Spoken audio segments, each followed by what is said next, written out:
Salve. Saudara-saudariku umat Katolik. Anda pernah mendengar ini sebelumnya, bahwa iman di Amerika sedang sekarat, bahwa gereja-gereja kosong, bahwa kaum muda menjauh, bahwa kekristenan tidak memiliki tempat di dunia modern. Namun, perhatikan lebih dekat, di balik kebisingan itu, sesuatu yang kuno sedang bergerak. Patung-patung Maria kembali ke halaman depan yang dulu mengejeknya. Nyanyian Latin bergema di katedral-katedral yang dipenuhi wajah-wajah muda. Mantan ateis berlutut di hadapan Ekaristi dengan air mata berlinang. Ini bukan gerakan politik, ini bukan nostalgia, ini adalah pembalikan ilahi. Sebuah nubuat yang terungkap dengan tenang, hampir malu-malu, dalam bayang-bayang bangsa yang gelisah, karena kebenaran tidak pernah hilang. Ia menunggu seperti benih yang terkubur di musim dingin untuk musim yang tepat untuk mekar kembali.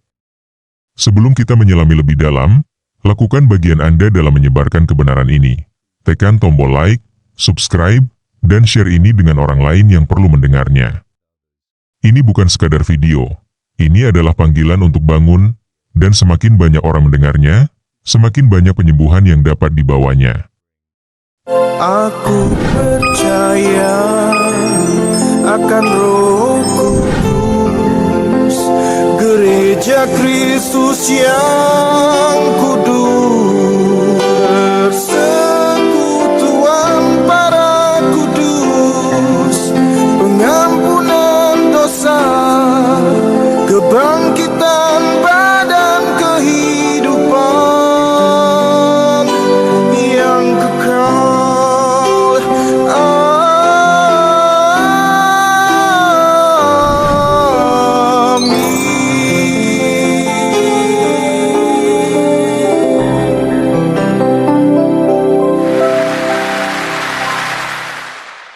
Setiap zaman memiliki pendulum spiritualnya sendiri, ayunan antara pemberontakan dan kepulangan. Pada abad-abad awal, Roma mencemooh salib namun akhirnya salib menjadi lambang kekaisaran.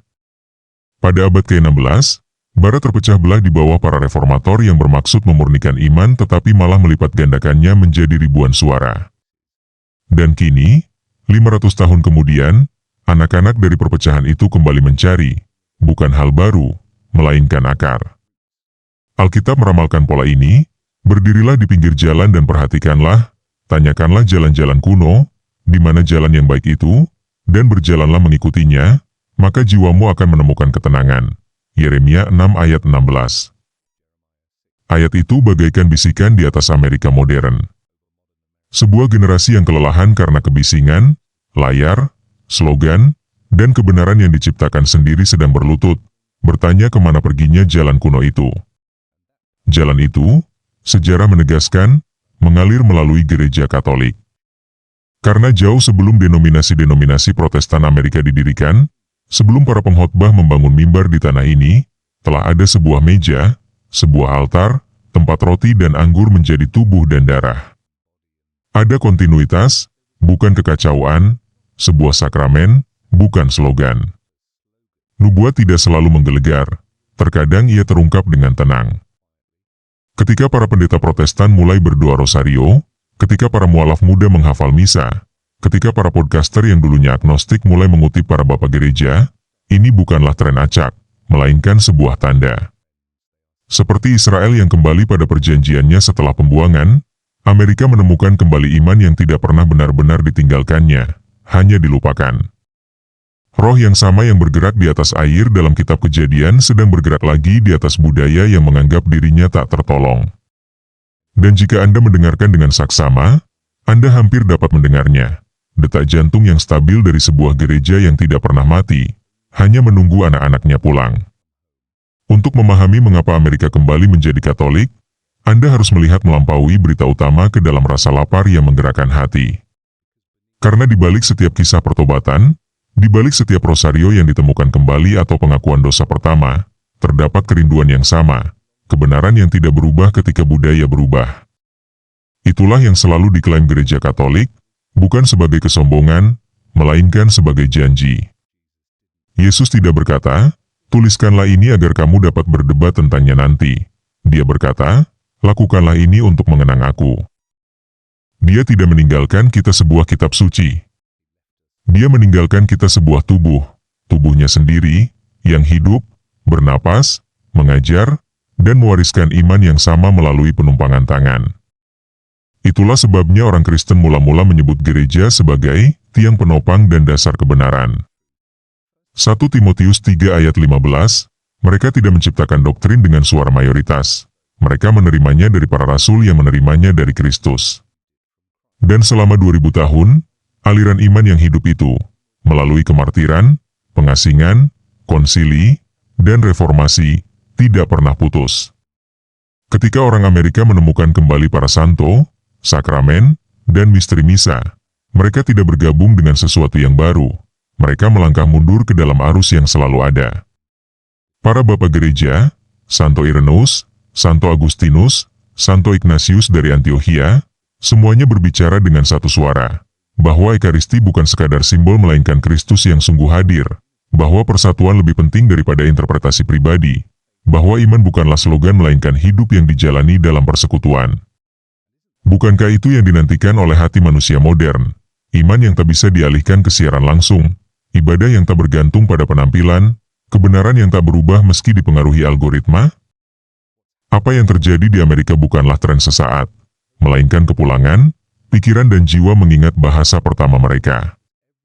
Karena setiap kali Alkitab dibacakan, setiap kali kredo didoakan, setiap kali salib diangkat, suara di baliknya tetap berseru, satu Tuhan, satu iman, satu baptisan. Dan ketika gema itu terlalu keras untuk diabaikan, orang-orang mengikutinya pulang ke gereja yang tak pernah berhenti mengumandangkannya. Setiap kali percakapan beralih ke iman Katolik, keberatan yang sama muncul, pertanyaan jujur yang dibentuk oleh kesalahpahaman selama berabad-abad.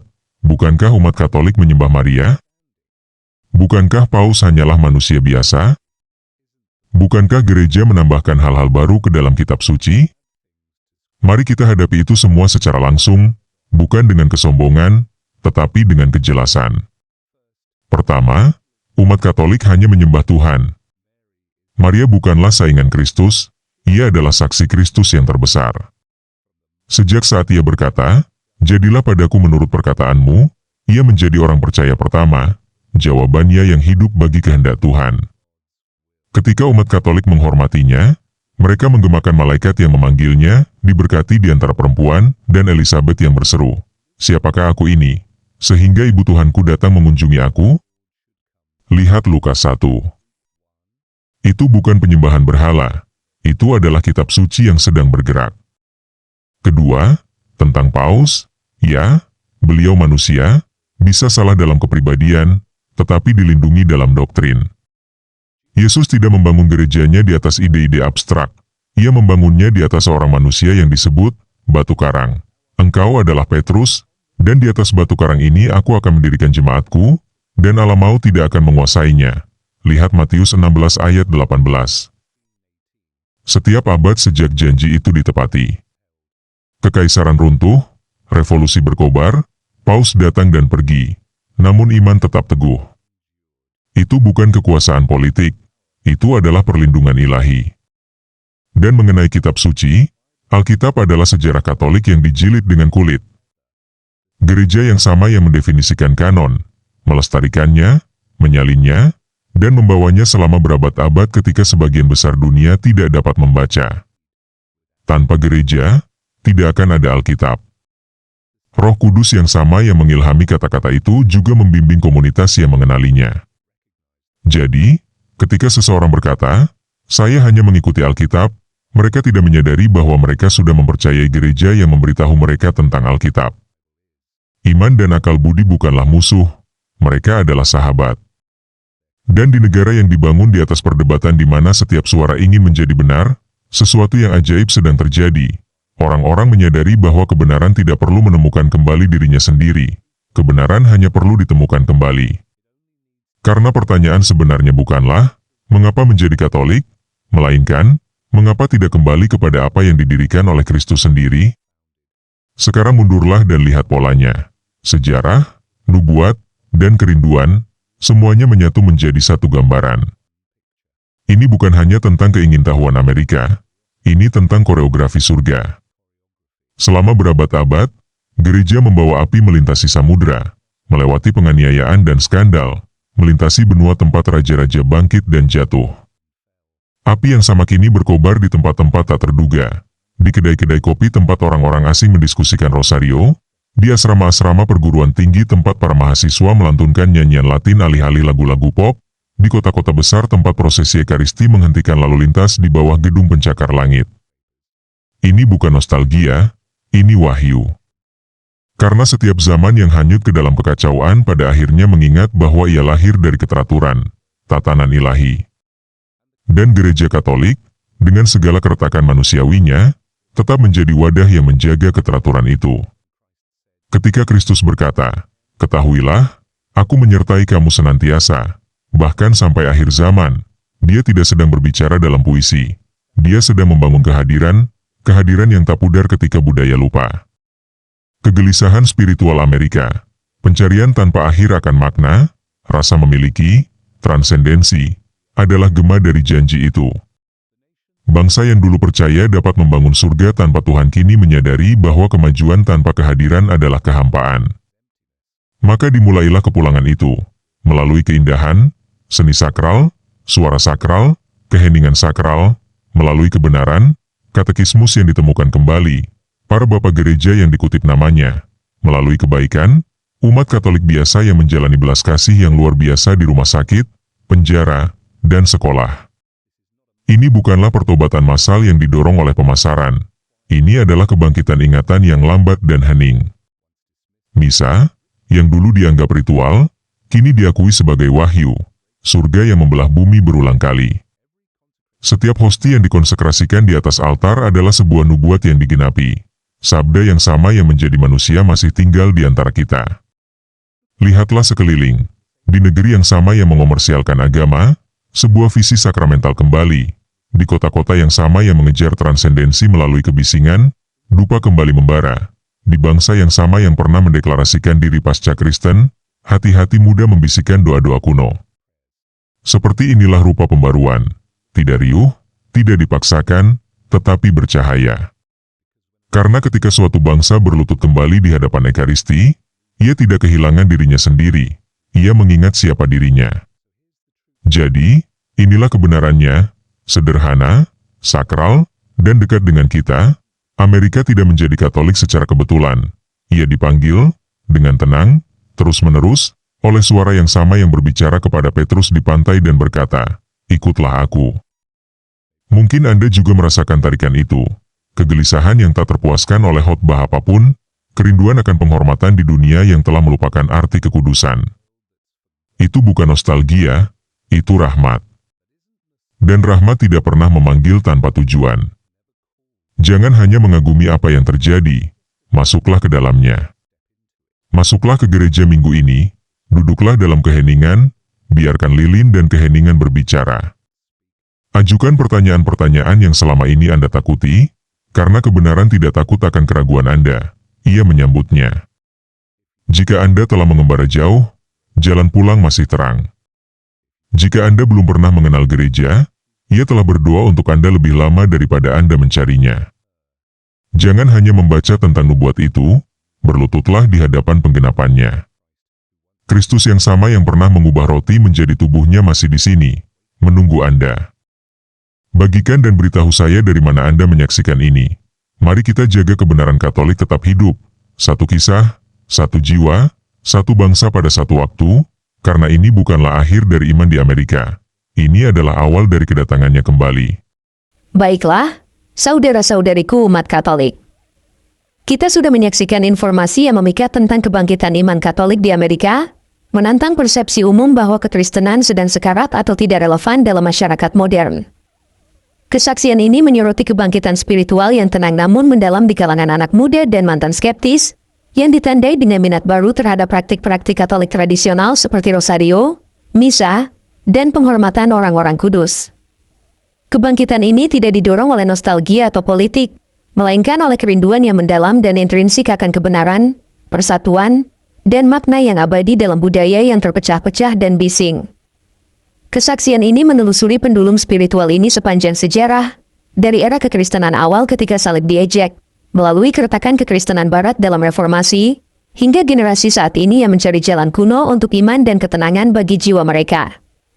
Gereja Katolik disajikan sebagai tradisi yang tak terputus dan hidup yang didirikan oleh Kristus sendiri.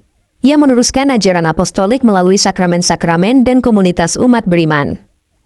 Kesaksian ini membahas keberatan-keberatan umum terhadap iman Katolik dengan gamblang, lalu menegaskan bahwa ibadah Katolik berpusat pada Tuhan, bahwa otoritas Paus dilindungi secara ilahi, dan bahwa Alkitab sendiri berutang pelestarian dan penafsirannya kepada Gereja Katolik.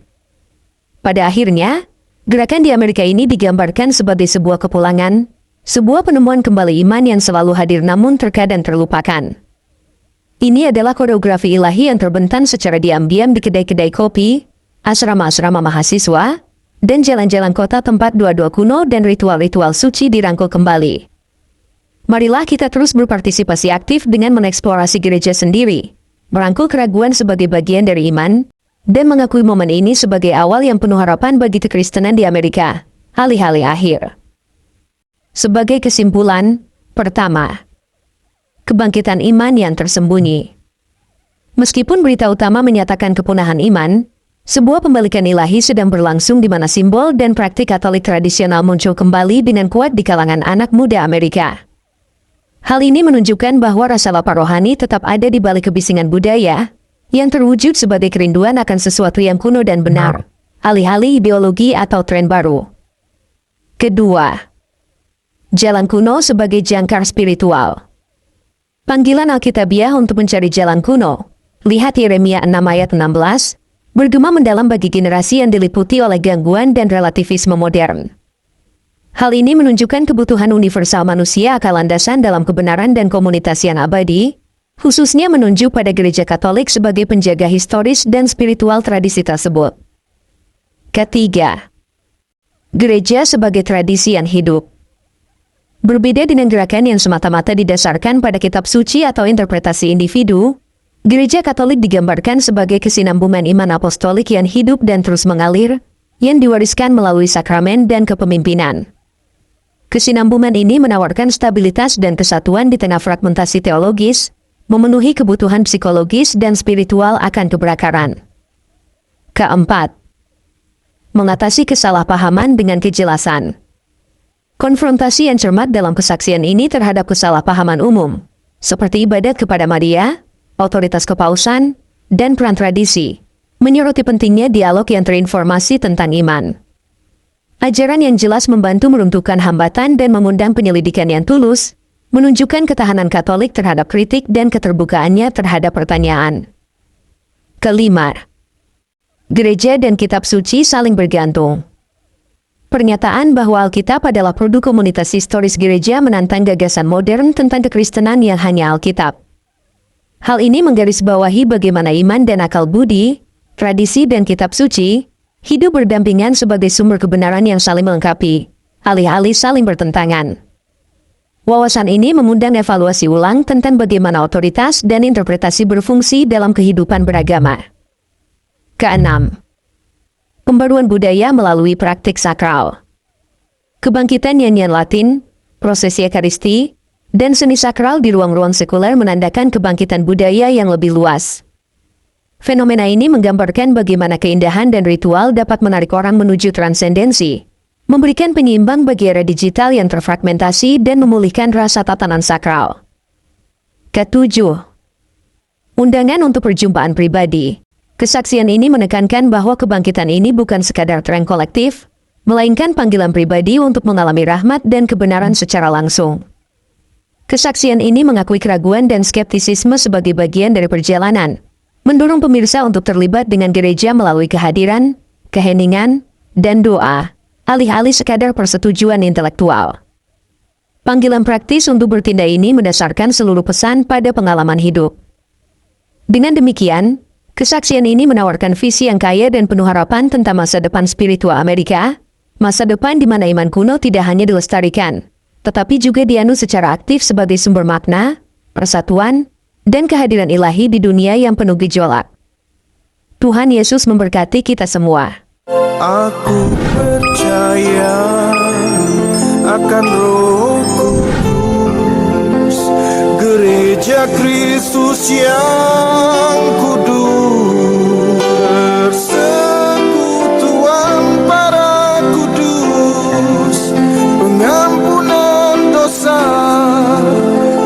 kebangkitan